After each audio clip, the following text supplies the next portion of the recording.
আমি 10 বছর দিয়ে কি করবোটা কি? আমি 10 বছর দিয়ে, আমি তো বলছি আমি এই কাজের জন্য নই। দেশে আমার দেশ পরিচালনা করা আমার দায়িত্ব না, আমার কাজ না, আমি জানি না এটা কিভাবে করতে হয়, আমি যেটা জানি সেটা করি।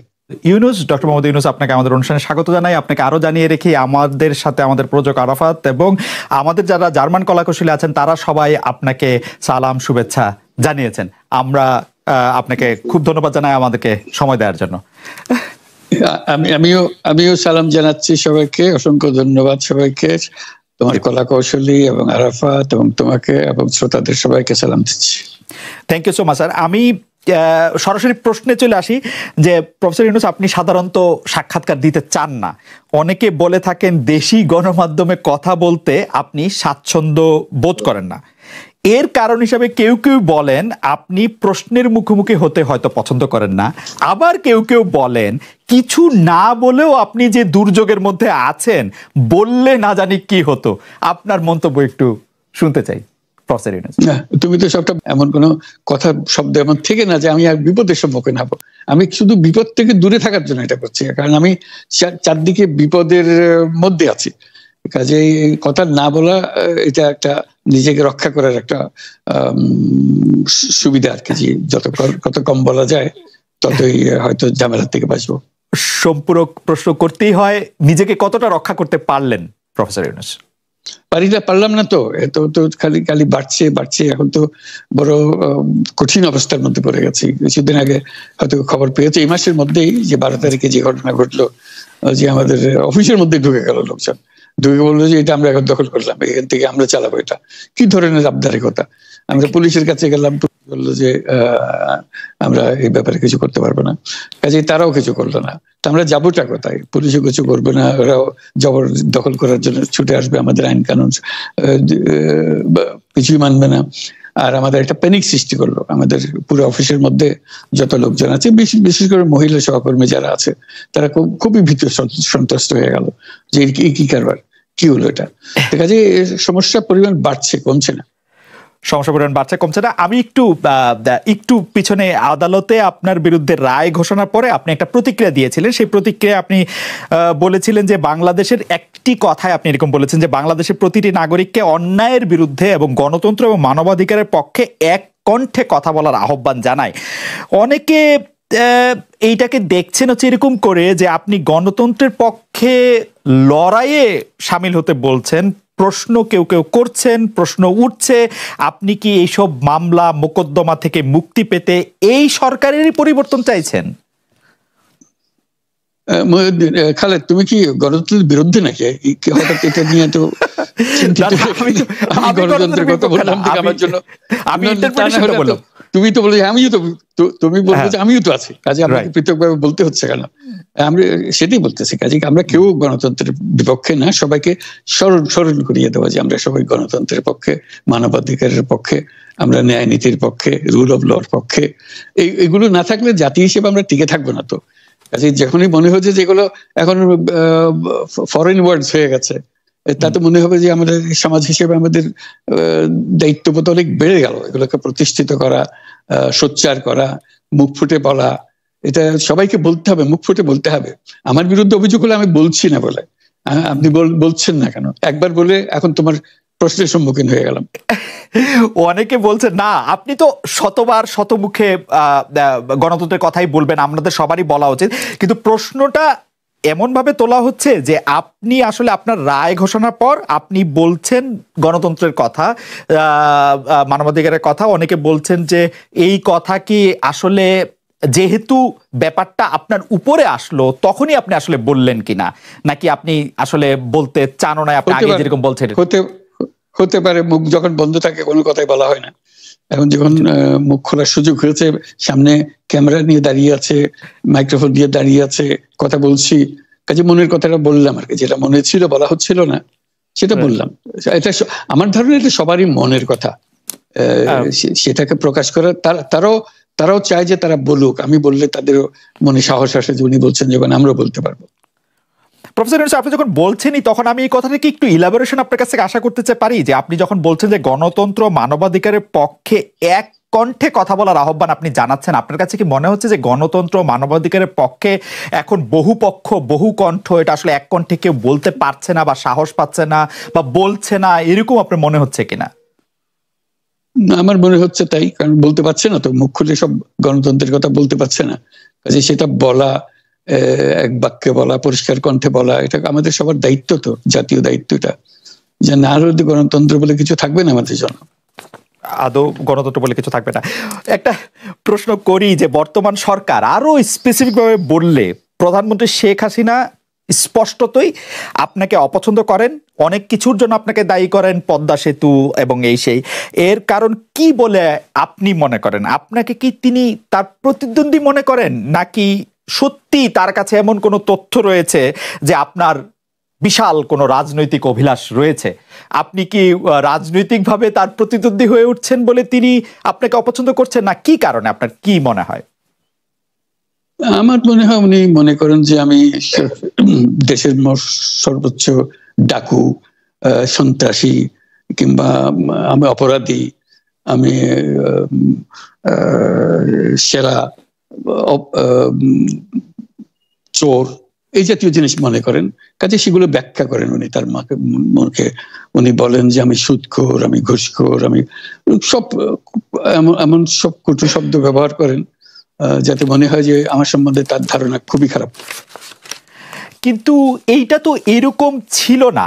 আমরা দেখেছি যে 96 থেকে 2001 সাল পর্যন্ত নানাভাবে এই সরকারি বা আওয়ামী লীগ সরকারি আপনার সাথে, বা আপনি আওয়ামী লীগ সরকারের সাথে একসাথে কাজ করতে কোনো সমস্যা হয়নি। আপনি এইটার জায়গাটা কি একটু, ব্যাকগ্রাউন্ডটাকে আমাদের একটু বলা যাবে যে আপনার কাছে কি মনে হয় কেন এই শত্রুতার বা কেন এই অপছন্দের বিষয়টা একটু সৃষ্টি হলো বা তৈরি হলো? যেই হোক, এটা আমার তরফ থেকে হয়নি, আমি তাকে যথাযথ শ্রদ্ধা করে নিয়ে গেছিলাম আমাদের মাইক্রোক্রেডিট সামিটে ওয়াশিংটন ডিসিতে, আমাদের প্রধান অতিথি করে নিয়ে গেছি, সবাই সম্মান করেছে, কারণ এই মাইক্রোক্রেডিটটা তখন পৃথিবীর সামনে আসছে, বড় আকারে আসছে, এবং এটা বাংলাদেশের অবদান হিসেবে সবাই স্বীকৃতি দিচ্ছে। ওয়াশিংটনে দুনিয়ার সেরা যারা সবাই উপস্থিত ছিলেন, তার মধ্যে আমরা ওনাকে নিয়ে গেছিলাম এই জন্য যে বাংলাদেশের পক্ষ থেকে এই গৌরবটা যেন তিনি আমাদের পক্ষ হয়ে গ্রহণ করেন। উনিও রাজি হয়েছেন, উনিও গেছেন, করেছেন। কাজে এটা স্বাভাবিকভাবে এই সম্পর্ক থেকে যাওয়ার কথা ছিল, কিন্তু কি কারণে এটা ঘাটতি হতে আরম্ভ করলো বুঝতে পারলাম না। কিছুদিন পর থেকেই ওনার আচরণ এবং তার শব্দ পরিবর্তন হতে আরম্ভ করলো, এমন পরিবর্তন হলো এখন আমাকে চোট বদমাইশ ছাড়া আর কোনো বিষয়ে উনি মনে করেন বলে মনে হয় না আমার কাছে।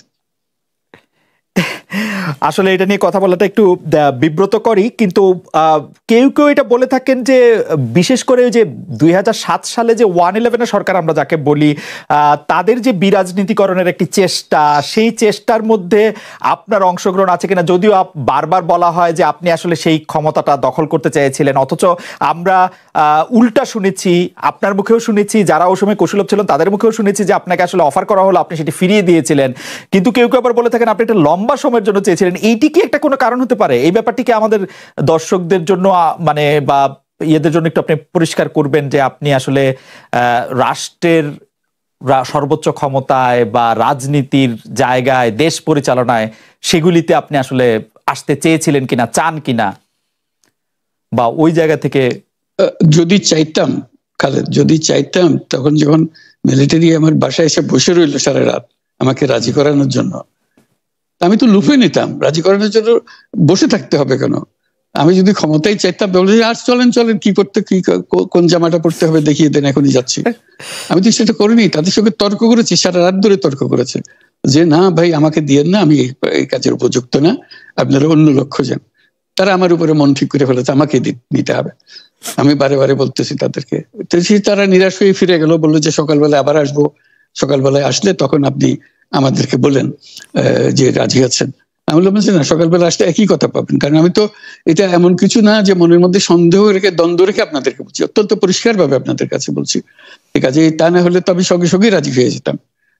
কে ছাড়ে যাও আপনাকে, দেশের পুরো সরকারের প্রধান হবার জন্য আহ্বান জানাচ্ছে, বাংলাদেশে এরকম কয়জন মানুষ আছে বলবো যে না আমি এই দায়িত্ব গ্রহণ করব না? আমি তো করলাম সেটা, এখন আমার নামে বলা হচ্ছে 10 বছর চেয়ে। আমি বছর নিয়ে প্রশ্নই ওঠে না, প্রশ্ন হচ্ছে আগামীকাল সকালবেলা আপনি শপথ গ্রহণ করবেন এই কথা, আমি বলি না করবো না।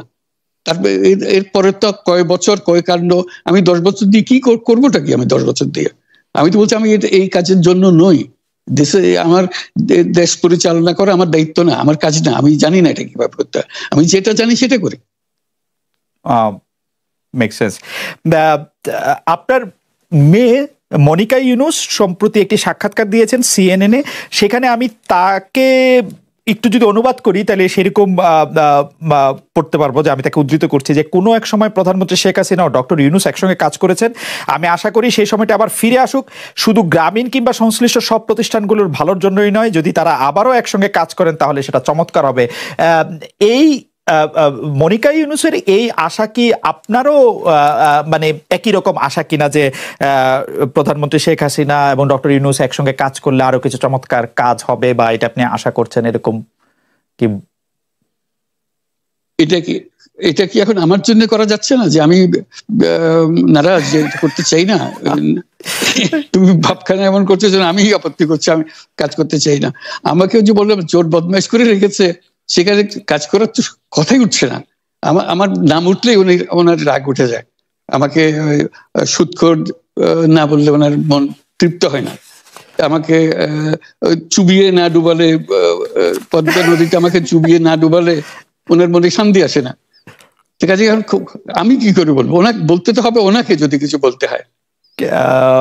পদ্মা নদীর কথাটা যখন উঠলই, পদ্মা ব্রিজ সম্পর্কে যে কথাটা সরকারের উচ্চ মহল থেকে এটা বলা হয় যে আপনি আপনার ক্ষমতা ব্যবহার করে বা আপনার পরিচিতি ব্যবহার করে বা আপনার যে একটা সাংঘাতিক রকমের গ্রহণযোগ্যতা সারা দুনিয়াতে আছে, যেটি আসলে ওয়ার্ল্ড ব্যাংক সহ অন্য জায়গায় আছে, সেটি দিয়ে আসলে আপনি পদ্মা সেতুটা বাংলাদেশ যাতে ঋণ না পায় সেটির জন্য আপনি চেষ্টা করেছেন।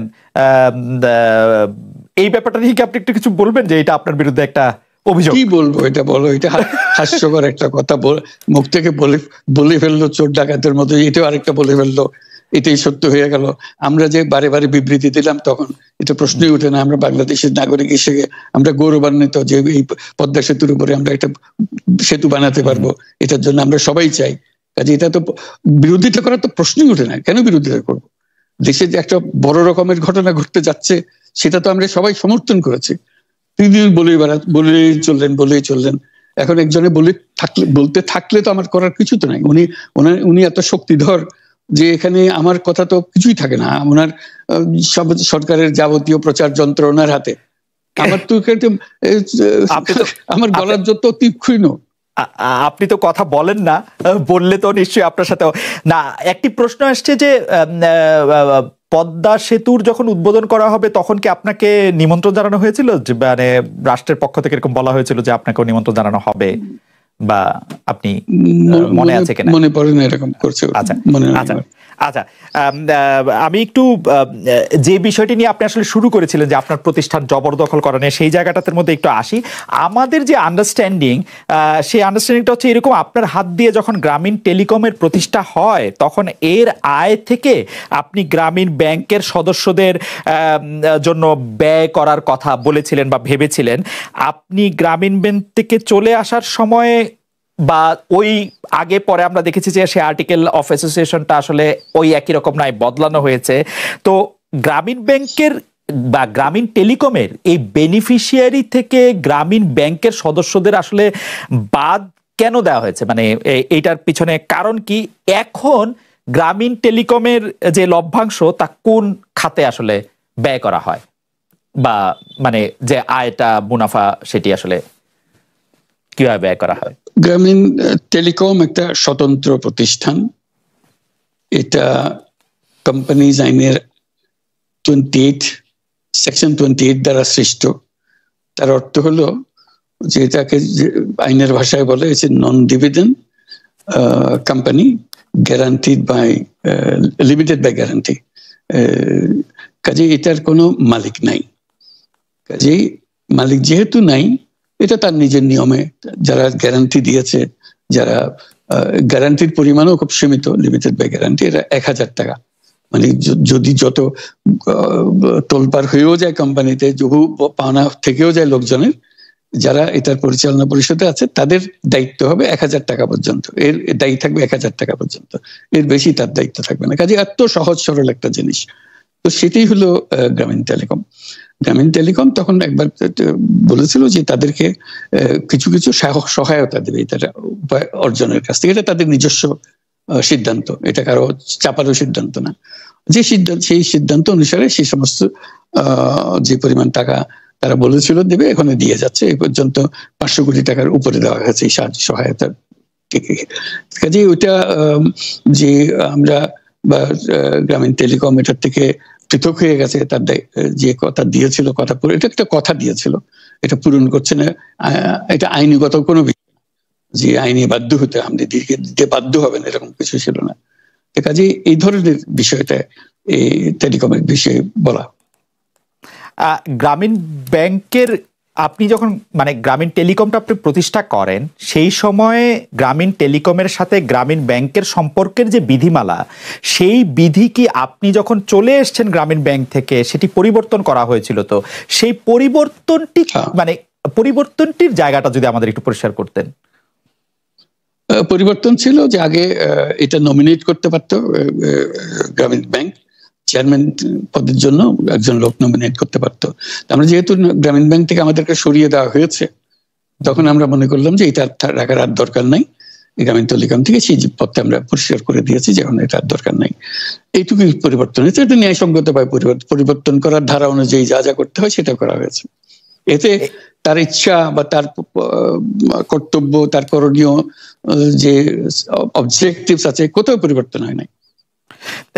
এই ক্ষেত্রে আমাদের এই বিষয়ে আর কি এইটাই আমাদের আরেকটা প্রশ্ন, সেটা হচ্ছে যে গ্রামীণ টেলিকম কি গ্রামীণ ফোন থেকে প্রায় 37% লভ্যাংশ পায়, যে এবং যদি পায় 34% লভ্যাংশ পায়, সেই 34% লভ্যাংশের যে টাকাটা, সেই টাকাটা কোথায় বা কি উদ্দেশ্যে ব্যয় করা হয়?